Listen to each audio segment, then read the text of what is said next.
এটি যশোর খুলনা মহাসড়কের চিত্র। কোথাও ডেবে গেছে, কোথাও বিটুমিন উঠে ঢিবির মতো হয়ে আছে, কোথাও আবার খানাখন্দ।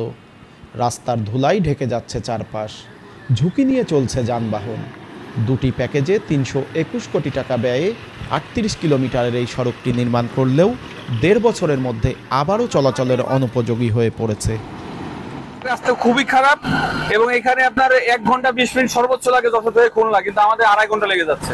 অ্যাক্সিডেন্ট তো হয়, মোটরসাইকেল তো একের পর এক অ্যাক্সিডেন্ট হয়, ইজি বাইক হয়, এবং বড় বড় লোড গাড়ি নৌপাড়ার পোর্টের গাড়িগুলো উল্টে পড়ে যায়, রাস্তার মাঝখানে পড়ে থাকে রাস্তায়। মেরামত করলেও এটা দীর্ঘস্থায়ী না, মানে স্থায়ীভাবে কোনো কার্যক্রম নাই। মেরামত যারা করে টেম্পোরারি করে বা এর ভিতরে ওই সাময়িক মেরামত করে, কোনো স্থায়ী কোনো কাজ নাই। একই অবস্থা যশোর ঝিনাইদহ ও যশোর সাতক্ষীরা মহাসড়কের। বৃষ্টি হলে কাদা আর রোদ হলে ধুলাই একাকার সড়কগুলি। ফলে প্রতিদিন ছোট বড় দুর্ঘটনার পাশাপাশি বিকল হচ্ছে যানবাহনের যন্ত্রাংশ। এতে ক্ষুব্ধ সড়ক ব্যবহারকারী ও এলাকাবাসী। যশোরের মহাসড়কগুলো সবগুলোই আছে অচল অবস্থায়। রাস্তায় বেরোলেই মনে কখন যে ভালোভাবে বাড়ি ফিরবো এর কোনো নিশ্চয়তা নাই।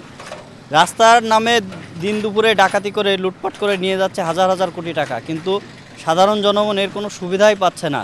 রাস্তায় বেরোলে এই এপাশ হলে ওই পাশ পড়ে যায়, আবার দেখা যাচ্ছে বড় কোনো দুর্ঘটনা ঘটে গেছে। ২-৩ দিনের পর এসে পুটিং করবে, আবার যা নষ্ট হওয়া তা হয়ে যাবে, এভাবে চলতে আছে এবং বড় বড় দুর্ঘটনা ঘটছে। এদিকে প্রশাসনের কোনো দৃষ্টি নাই। প্রতিনিয়ত গাড়ি ১০ চাকা ভেঙে ছিঁড়ে পড়তেছে রাস্তার পরে, প্রতিনিয়ত পাল্টি খাচ্ছে, মানুষের ক্ষয়ক্ষতি হচ্ছে, মানে এ বিপদের শেষ নেই। স্থানীয়দের অভিযোগ, নিম্নমানের সামগ্রী দিয়ে সড়কের কাজ করায় এমন বেহাল অবস্থার সৃষ্টি হয়েছে। আর সড়ক বিভাগ বলছে ওভারলোডিংয়ের কারণে এমন দশা। আমাদের রাস্তাটা এত পরিমাণ বাজেট হয় রাস্তা তৈরি করতে, তাহলে এই টাকাগুলো যাচ্ছে কোথায়? এত ২ দিন পর রাস্তা যে নষ্ট হচ্ছে, কেন নষ্ট হচ্ছে? এই যারা আত্মসাৎ করতে টাকাগুলো, তাদের প্রতি কেন ব্যবস্থা নেওয়া হচ্ছে না?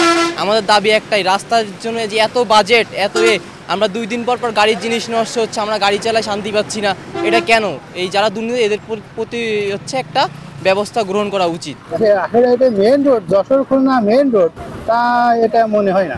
এটা আছে গ্রামের রোডের সাথেও খারাপ হয়েছে, এই আছে বিষয়। আর ধুলো বালিতে দেখেন যে কোনো সময় অ্যাক্সিডেন্ট হবে। ওভারলোডের কারণে আমাদের রাস্তা বেশিরভাগ নষ্ট হচ্ছে। যেখানে দ্বিগুণ যদি আপনি ওভারলোড নেন, সেখানে 16 গুণ এটার উপরে এফেক্ট পড়তেছে এই রাস্তার উপরে, মিনিমাম 16 গুণ। আর অনেক জায়গায় 16 গুণ না, অনেক জায়গায় 49 গুণ 50 গুণও আছে, বিভিন্ন রিসার্চে দেখা গেছে। কাজে আমি রাস্তা ঠিকাদারকে বলতেছি যে 3 বছরের মধ্যে ডিফেক্ট লায়াবিলিটি পিরিয়ড, 3 বছরের জন্য রাস্তার কাজ করবে ওরা। কাজেই এর মধ্যে আসলে ঠিকাদারকেও পুরোপুরি দোষ দেওয়া যাচ্ছে না এই কারণগুলোর জন্য, যে ওভারলোড তো আমরা নিয়ন্ত্রণ করতে পারতেছি না। যশোর খুলনা মহাসড়কের ২০ কিলোমিটার, যশোর সাতক্ষীরা মহাসড়কের নাভারণ থেকে বাগাসরা পর্যন্ত ৭ কিলোমিটার, যশোর ঝিনাইদহ মহাসড়কের কালীগঞ্জ পর্যন্ত ১০ কিলোমিটার সড়কের সৃষ্টি হয়েছে এমন খানাখন্দ।